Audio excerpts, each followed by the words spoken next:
Good morning, नमस्कार। Sponge देखा है आपने, जो हम यूज़ करते हैं कुछ साफ़ करने के, खास करके अगर पानी हमें निकालना है काउंटर पे से, किचन काउंटर या अपने बाथरूम काउंटर से हमें पानी निकालना, तो हम स्पंज यूज़ करते हैं। स्पंज वो चीज़ होती है जो एक बार पानी के ऊपर रख दो पूरा पानी को चूस लेता है। हमारा दिमाग भी एक तरीके का स्पंज होता है। तो एक होता है स्पंज, दूसरा होता है ये जो चाबी वाले होते हैं ना, जो डुप्लीकेट चाबी बनाते हैं। वो डुप्लीकेट चाबी बनाते कैसे हैं? उनके पास एक सोप होता है, साबुन होता है, थोड़ा सा गीला होता है, थोड़ा सा सॉफ्ट होता है। वो ओरिजिनल चाबी लेते हैं और फिर उसको साबुन पे लगा कर दबाते हैं ताकि एक इम्प्रेशन आ जाए, एक कार्बन कॉपी की तरह वो साबुन पे हो जाता है। और फिर उसके बाद वो लोग एक डुप्लीकेट चाबी बनाते हैं। हमारा दिमाग भी ऐसा ही होता है, स्पंज और फिर सॉफ्ट साबुन जिस पे इम्प्रेशन बैठ जाता है।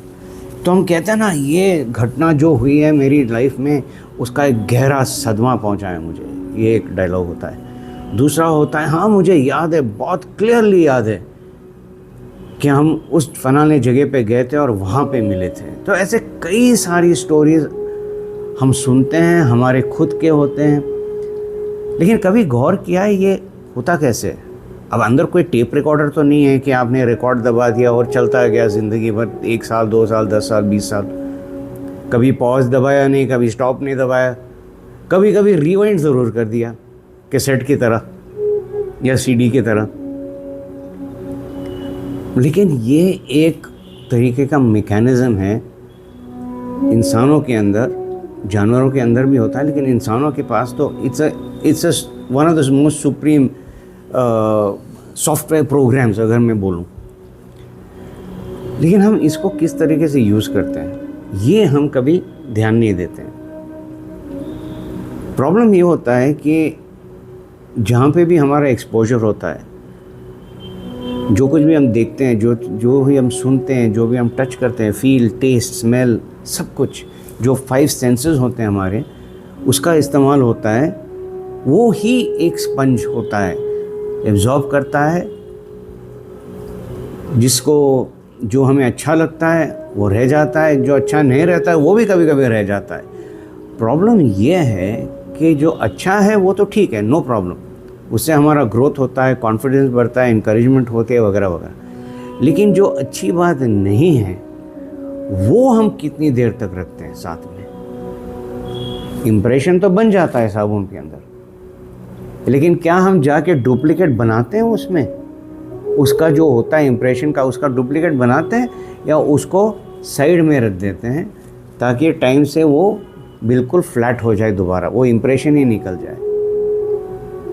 क्योंकि स्पंज होता है, वो सब कुछ उठा लेगा, सब कुछ उठा लेगा, गुड बैड अच्छा बुरा सब उठा लेगा। लेकिन इम्प्रेशन कहाँ पे पड़ता है? और जब इम्प्रेशन पड़ता है तब हम कैसे उसको यूज़ करते हैं, इस्तेमाल करते हैं। प्रॉब्लम तब आती है दोस्तों जब खास करके जो नेगेटिव इम्प्रेशंस होती हैं, जो जिससे हमें सदमा हुआ है या चोट पहुँचा है, हम उस पे ज़्यादा फोकस करते हैं, उस पे ज़्यादा पानी डालते हैं, उस पे खुराक डालते हैं, उस पे सनलाइट डालते हैं ताकि वो और भी बढ़े। अब ये समझदारी वाली बात है या बेवकूफ़ी, ये आपको डिसाइड करना है। कुछ लोग कहते हैं नहीं नहीं हम कैसे भूल नहीं सकते, हम भूल सकते हैं, इसी से तो हमारा आगे एक लक्ष्य होता है कि हम भी कुछ करके दिखाएं। अरे भैया ठीक है, if you are using that as a motive, but वो एक नेगेटिव मोटिव है, कंस्ट्रक्टिव तरीके से नहीं है। आप कुछ प्रूव करना चाहते हो किसी को, आप ये दिखाना चाहते हो किसी को मेरे अंदर भी दम है, मैं करके दिखाऊंगा, मार के दिखाऊंगा। वो एक एटीट्यूड है अपने अप्रोच में। लेकिन अगर इसको हम रिवर्स करें कि यही दर्द को हम समझें, उसको स्टडी करें और फिर हमारे अंदर वो कैपेबिलिटीज़ लाएं जिससे हम ऐसे गलती नहीं करें या अवॉइड करें, वहाँ हमारा ग्रोथ होता है। वहाँ पे हम किसी को हानि नहीं पहुँचाते। That leave to karma, the law of cause and effect तो है ही है, जैसे करनी वैसे भरनी। और ये सब के लिए लागू है, जेंडर नो बार, एज नो बार, एक्सपीरियंस नो बार, एजुकेशन नो बार, सब के लिए लागू है। हम किस तरीके से चॉइस करते हैं, हम कौन सी चीज़ लेते हैं जिससे हम स्टडी करें, उस पर थोड़ा सा पेशेंटली ध्यान दें। और कुछ चीज़ें ऐसी होती हैं जो काफ़ी समय लगता है अंडरस्टैंड करने के लिए। शाक्यमुनि बुद्धा बहुत क्लियरली एक चीज़ बताए कि अगर कोई भी काम गुस्से से करते हो, हानि पहुंचाने के नज़रिए से करते हो, सबसे पहले हानि आप ही को होगा। जिस तरीके से हम एक जलते हुए कोयले को हाथ में लेते हैं किसी के ऊपर फेंकने के लिए, सबसे पहले हमारा हाथ ही जलेगा। ये ज़िंदगी का दस्तूर है, this is the law of life. मानो या ना मानो, भुगतना तो आप ही को पड़ेगा। तो किस तरीके के इम्प्रेशंस आप बनाना चाहते हो या रखना चाहते हो, अच्छे वाले या बुरे वाले? क्या ज़िंदगी भर आप गिड़गिड़ाते हुए, कंप्लेन करते हुए आगे बढ़ना चाहते हो,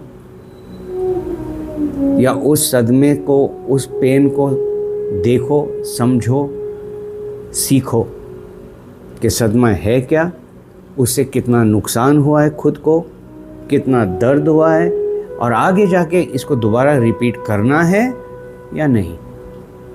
और अगर रिपीट नहीं करना है तो क्या करना चाहिए और क्या नहीं करना चाहिए आज,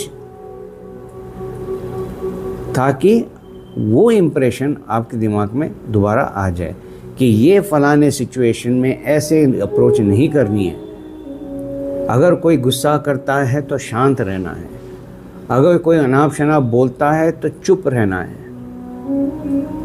क्योंकि आप ये तब कर सकते हो जब आप समझ सकते हो कि दर्द कैसा होता है और कितना नुकसान पहुंचाता है खुद को। अगेन, मैं एक्सपीरियंस से बोलता हूँ, और एक्सपीरियंस के साथ मैं ये कह सकता हूँ कि फ़ायदा बहुत होता है जब आप बिल्कुल शांत तरीके से ये सारे चीज़ें देखते हो। एक कहावत है, जितना आप पकड़ के रखोगे उतना जल्दी आपसे दूर होता जाएगा।